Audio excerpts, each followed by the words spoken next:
बिस्मिल्लाहिर्रहमानिर्रहीम। अस्सलाम वालेकुम। आज का जो हमारा टॉपिक है वो है ऑर्गेनाइजेशन लेवल जो है हमने इसमें रीड आउट करने हैं। ये हमारा 4th लेक्चर है और ये चैप्टर का लास्ट जो है वो लेक्चर है।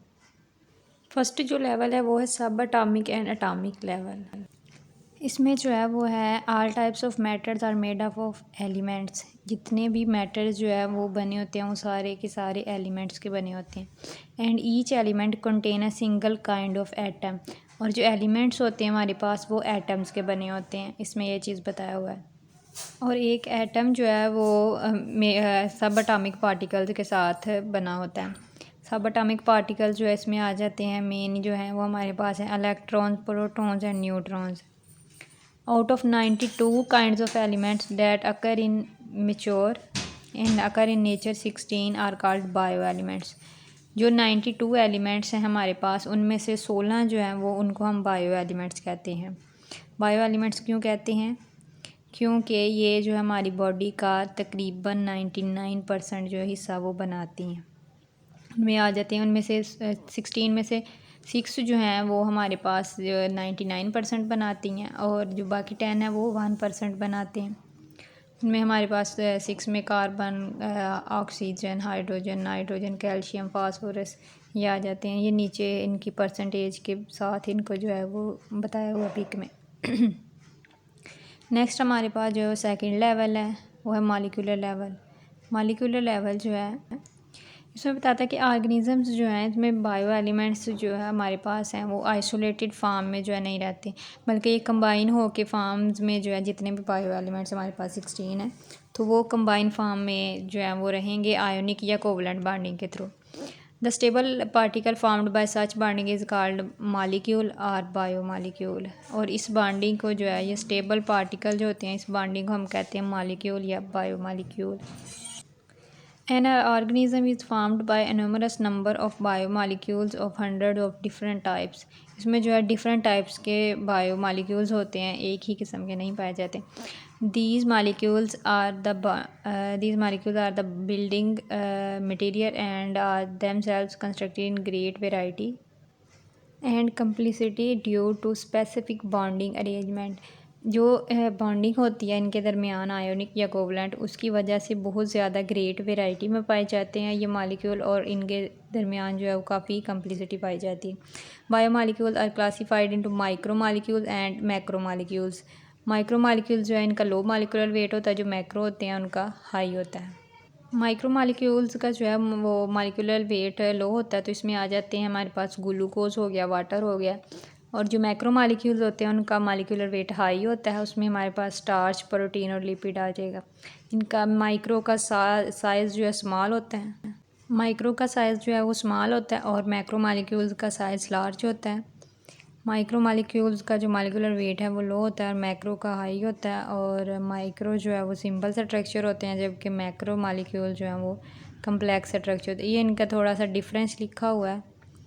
हाईली जो है वो सोलेबल होते हैं इंट्रासेलुलर फ्लूइड के अंदर माइक्रो मॉलिक्यूल्स, और जो मैक्रो मॉलिक्यूल्स है वो कोलाइडल होते हैं। इनकी एग्जांपल्स की बात करें तो माइक्रो में ऊपर भी हमने देखा वाटर, ग्लूकोज, गैसेस आ जाती हैं। इनऑर्गेनिक है ये। ऑर्गेनिक में अमाइनो एसिड्स, शुगर, लिपिड्स और न्यूक्लियोटाइड्स आ जाएंगे। और जो हमारे पास मैक्रो मॉलिक्यूल्स होते हैं उनमें सारे ही पॉलीसेकेराइड्स आ जाएंगे like starch and proteins etcetera. Next हमारे पास जो है थर्ड है और हमारा level organelle and cell level.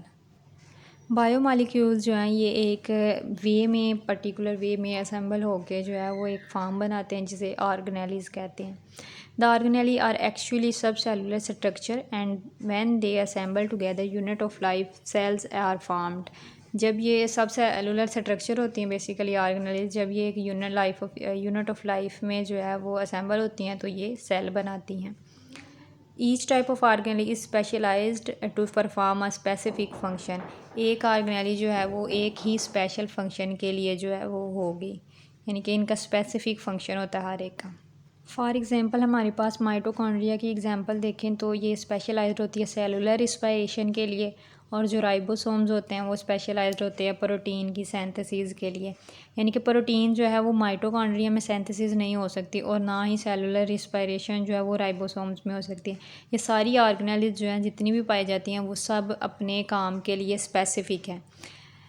In this way, function of the cells are accomplished by these specialized structures। यानी कि इनके फंक्शंस जो हैं सेल के वो से स्पेशलाइज्ड होने के साथ साथ उनका स्ट्रक्चर भी स्पेशलाइज्ड होता है। It is an example of division of labour within the cell. यानी कि हर एक सेल को जो है उसकी डिवीजन कर दी है कि ये काम इस सेल ने करना है, ये वाला इसने करना है। In this case of prokaryotes and most protist the entire organisms consist of a single cell. कहता है कि अगर हम प्रोकैरियोट्स और मोस्ट प्रोटिस्ट की बात करें तो उनका जो ऑर्गेनिज़म वो तो सिंगल सेल पे जो है मुश्तमिल होता है। तो in this case most fungi all animals and all plants these organically consist of trillions of cells. Prokaryotes जो है हमारे सिंगल सेल पे मुश्तमिल होते हैं, जबकि फंजाई और दूसरे एनिमल्स और प्लांट जो ट्रिलियन ऑफ सेल्स पे जो मुश्तमिल होते हैं। ये प्लांट सेल्स और एनिमल सेल में डिफरेंस बताया हुआ है। नेक्स्ट हमारा 4th लेवल है tissue level. Multicellular organisms, similar cells are organized into groups called tissues। Similar sales जो एक जैसे सेल्स होते हैं वो जब इकट्ठे होंगे तो वो ग्रुप्स की फॉर्म में इकट्ठे होंगे तो जब रहेंगे तो उसे टिश्यूज़ कहेंगे। और सिमिलर सेल्स जो हैं परफॉर्म करेंगे similar function. We can define a tissue as a group of similar cells specialise for the performance of a common function. यानी कि सिमिलर सेल्स जो हैं वो एक कॉमन फंक्शन ही देंगे। जैसे हमने ऑर्गेनेली में पढ़ा कि वो स्पेसिफिक होती हैं हर काम के लिए, तो टिश्यू लेवल जितने भी सिमिलर सेल्स होंगे वो स्पेशलाइज्ड होंगे किसी एक काम के लिए। Each cell in a tissue carries on its own life processes like cellular respiration, protein synthesis, but it also carries on some special processes related to the function of the tissue। कहता हर cell में जो है वो tissue अपने जो है वो काम पर करता है, प्रोसेस करता है, लेकिन उसमें टिश्यूज़ जो है वो डिफरेंट फंक्शन भी परफॉर्म करता है। Like different types of plant tissues, उसमें प्लांट टिश्यूज़ में आ जाते हैं epidermal tissue, ground tissue.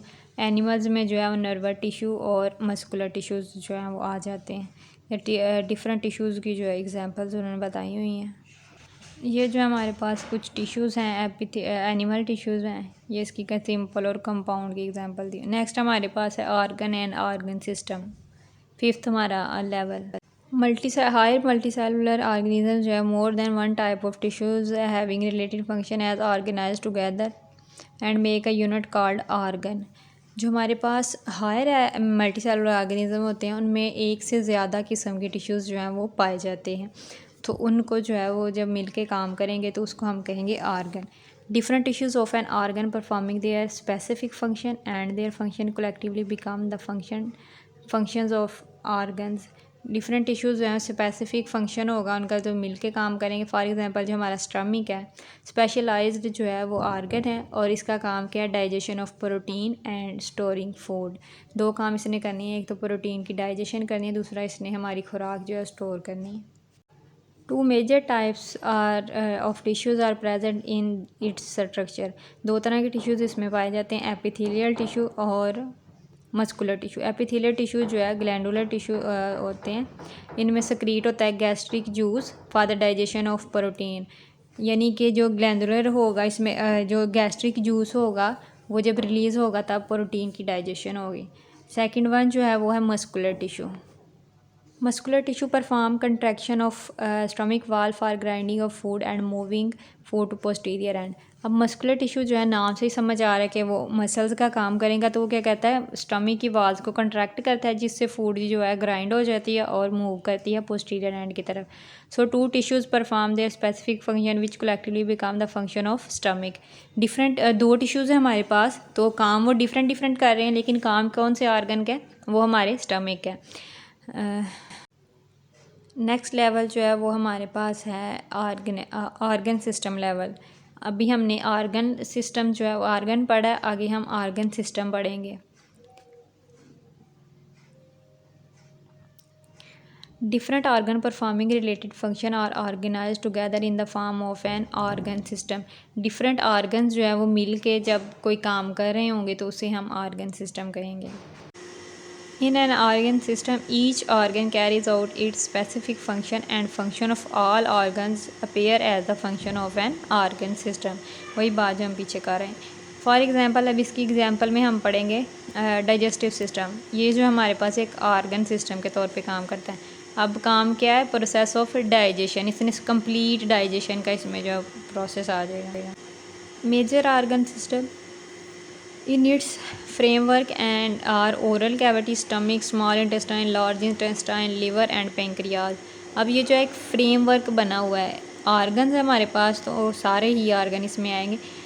All these organ help in the process of digestion. ठीक है, हमारे ओरल कैविटी से लेके पैंक्रियाज तक हमारा जो सारे ही ऑर्गन मिल के काम कर रहे हैं वो हमारे पास है. डाइजेशन का काम जो है ये सारे ऑर्गन मिल के कर रहे हैं, तो हम इन सब को जो है वो ऑर्गन सिस्टम ही कहेंगे. The organ system level is less complex in plants as compared to animals. Plants में जो है ये organ system complex नहीं होता, लेकिन animals जो है में जो है ये complex होता है. plants में simple होगा. This is due to greater range of functions and activities in animals than in plants. अब plants में जो है वो एक उनका जो सीधा सीधा काम होता है, लेकिन animals में जो है में डिफरेंट तरीके से जो है ये कम्प्लेक्स होता है. ये ऑर्गन सिस्टम और ऑर्गन है हमारा. नेक्स्ट हमारे पास है इंडिविजुअल लेवल. 6 हमारा जो ऑर्गेनाइजेशन लेवल है. इंडिविजुअल लेवल जो है ये है different organ and organ system are organised together to form an individual और ऑर्गेनिज्म. ये ऑर्गन सिस्टम जो है वो या कोई ऑर्गन या ऑर्गन सिस्टम जो है वो मिल के जो है एक इंडिविजुअल या ऑर्गेनिज्म बनाते हैं. तो इसमें the function processes and activities of various organ and organ system are coordinated. आपस में जो है ये अगर रब्त रखेंगे देन ही ये काम हमारे पास होंगे. For example when a man is engage to continuous and hard exercise, not only his muscles are working but also there is an increase at the rate of respiration and heartbeat. यहाँ वो example ले रहे हैं कि एक आदमी जो है वो एक्सरसाइज कर रहे, तो ना सिर्फ उसके मसल्स जो इसमें काम करे बल्कि उसका रेट ऑफ रिस्पायरेशन, उसकी हार्ट बीट जो है वो भी उसके साथ काम कर रही है. तो कोऑर्डिनेशन का मतलब ही ये है कि सारे ही ऑर्गन जो है वो मिल के काम करें. ऐसा नहीं हो सकता कि हमने अगर चलना है तो हमारी टांग एक कहे कि ठीक है मैं चलती हूँ, तो दूसरी कहे नहीं मैंने नहीं चलना. तो इस तरह से नहीं होता. पूरी बॉडी जो है वो एक दूसरे के साथ मिल के काम करती है, देन ही जो है हमारी बॉडी जो है वो काम करने के काबिल होती है. Rate of respiration and heartbeat supplies more oxygen and food to the muscles which they need to continuous work. अब रेट ऑफ रिस्पायरेशन और हार्ट बीट क्या कर रहे हैं, वो उसको ऑक्सीजन प्रोवाइड कर रहे हैं, फूड प्रोवाइड कर रहे हैं मसल्स को, ताकि वो एक काम कर रहा है, हार्ड काम कर रहा है, तो उसको जो है वो हेल्प हो रही. नेक्स्ट हमारे पास है पॉपुलेशन लेवल. पॉपुलेशन लेवल जो है अगर इसकी डिफ़ाइन करें तो मैं सिंपल वर्ड्स में ये कहूँगी कि अ group of organisms of the same species located at the same place in the same time.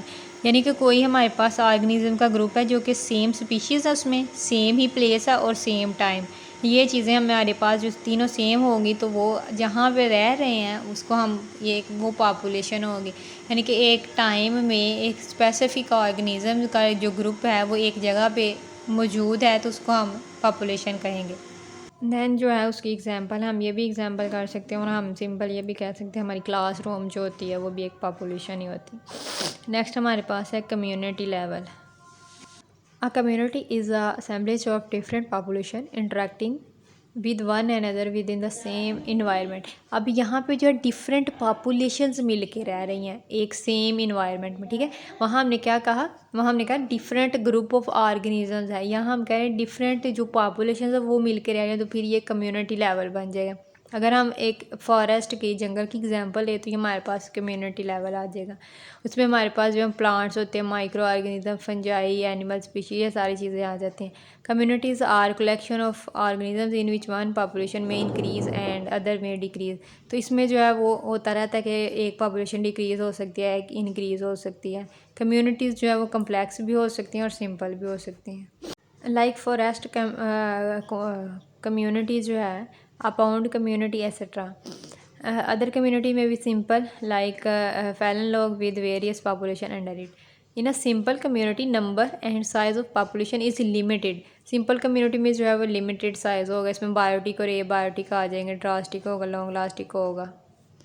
Next हमारे पास है biosphere level. The part of the earth inhabited by organisms communities is known as biosphere. ज़मीन का कोई ऐसा हिस्सा जहाँ पे डिफरेंट ऑर्गेनिजम्स के कम्युनिटीज़ रहती हैं उसे बायोस्फीयर कहते हैं। इट कंसिडर्ड ऑल का ecosystems like living organisms interact with non-living component of the environment and also called as zone of life on earth। इसे zone of life of on earth भी कहते हैं। नेक्स्ट हमारे पास जो है ये इतने ही हमारे लेवल थे ऑर्गेनाइजेशन के। ये सेलुलर ऑर्गेनाइजेशन है हमारे पास। नेक्स्ट जितने भी ऑर्गेनिजम्स हैं इनको जो है 5 मेजर ग्रुप्स में डिवाइड किया गया है। Prokaryotes, protist, fungi, plants and animals. All organisms are made up of cells. जितने भी ऑर्गेनिज्म हैं सारे ही सेल से मिलके बने हैं। इसकी 2 टाइप्स हैं सेल की basically. The organisms in first group are prokaryotic cell and other one is eukaryotic cell. Cell organise in 3 ways to make the bodies of organism. 3 जो हैं वो इसके वे हैं। फर्स्ट वन सेल में एक unicellular, colonial and multicellular organisations. Next हमारे पास जो है organisation and unicellular organisms, colonial organisms and multicellular organisms. ये हो गया। In unicellular organisms only one cell make the life of an organism. Unicellular में क्या होता है, सिंगल सेल ही जो है, जैसे कि हमने प्रोकैरियोट्स में बात की, सिंगल सेल जो है होल कंप्लीट जो लाइफ होगी उसकी ऑर्गेनिज्म की वो उस पर डिपेंड कर रही होगी एक सिंगल सेल पे। All the life activities are carried out by the only cell. Single cell जो है वो सारी ही एक्टिविटीज़ जो है वो ऑर्गेनिज्म की करेगा, होल्ड करेगा। इसमें एग्जांपल आ जाती है अमेबा, पैरामीशियम एंड यूग्लिना की। नेक्स्ट हमारे पास जो है वो आ जाता है सेकंड लेवल। नेक्स्ट हमारे पास जो है वो कॉलोनियल आ जाता है। उसमें कॉलोनीज़ बना के ऑर्गेनिजम्स रहते हैं, लाइक वॉलवर्क्स जो है इसकी एग्जांपल। थर्ड वन जो हमारे पास है multicellular organisation. Multicellular में जो है वो डिफरेंट यूनिसेलुलर ऑर्गेनिजम्स मिल के रहते हैं। यूनिसेलुलर में तो एक सेल होता है, लेकिन मल्टी सेलुलर में डिफरेंट जो है वो मिल के सेल्स काम करेंगे। Each unicellular organism in a colony lies on it's on life and does not depend on other sales. वो दूसरे सेल्स पे डिपेंड नहीं करते। जबकि हमारे पास जो है वॉलवर्क्स, उसमें ग्रीन एल्जी आ जाती है जो कि पानी में होती है और वो क्लोनिकल ऑर्गेनाइजेशन बना के रहती है। 100 of volvox cell make a colony. In multicellular organization cell are organized in the form of tissue, organ and organ system. Like इसमें जो है एग्जांपल आ जाती हैं फ्रॉग की और मस्टर्ड प्लांट जो है उसकी। नेक्स्ट हमारे पास है मस्टर्ड प्लांट, जिसका साइंटिफिक नेम है ब्रासिका कैम्पेस्ट्रस। ये विंटर सीजन में जो है पाया जाता है और प्रोड्यूस होता है सीड से at the end of winter. इसमें वेजिटेबल में भी यूज़ होता है सीड, इसका सीड जो है, और एक्सट्रैक्टिंग ऑयल में भी। इसकी बॉडी जो है वो 3 हिस्सों में डिवाइड की जाती है, रूट, स्टेम और ब्रांचेस और लीव्स। ये वेजिटेटिव इसके ऑर्गन है एंड ये सेक्सुअल रिप्रोडक्शन इसमें मौजूद नहीं होती। Flower are reproductive part of the plant because they are take part sexual reproduction and produce fruits and seeds. इसके जो है ये रूट, स्टेम और ब्रांचेस और लीव्स जो हैं ये कोई भी इसका पार्ट वेजिटेटिव, सारे ही वेजिटेटिव ऑर्गन है, सेक्सुअल रिप्रोडक्शन में कोई भी हिस्सा नहीं लेता। लेकिन जो फ्लावर है वो सेक्सुअल रिप्रोडक्शन में हिस्सा लेगा। नेक्स्ट हमारे पास है फ्रॉग। इसका जो साइंटिफिक नेम है वो है राना टिग्राइना। ये इसमें मल्टी सेलुलर ऑर्गेनाइजेशन होती है। इसकी बॉडी जो है मेड होती है ऑर्गन सिस्टम से एंड ईच ऑर्गन का system consist of related organs. All the organs are made up of specific tissues like epithelial, glandular, muscular, nervous. Some organ and organ system of frog have been described in the practical activity given next. ये जो है इसका experiment वगैरह किया जाता है, तो उसमें जो है वो कहता है नेक्स्ट इसके ऑर्गन और ऑर्गन सिस्टम देख। ये 9th क्लास बायो का फर्स्ट चैप्टर जो है वो एंड हो गया। ये this chapter is non important for PPSC में जो है इस टॉप चैप्टर में से कोई भी क्वेश्चन नहीं आता। अगर बहुत इंपॉर्टेंट हो तो साइंटिफिक नेम है फ्रॉग और मस्टर्ड प्लांट का, तो वो इम्पोर्टेंट हो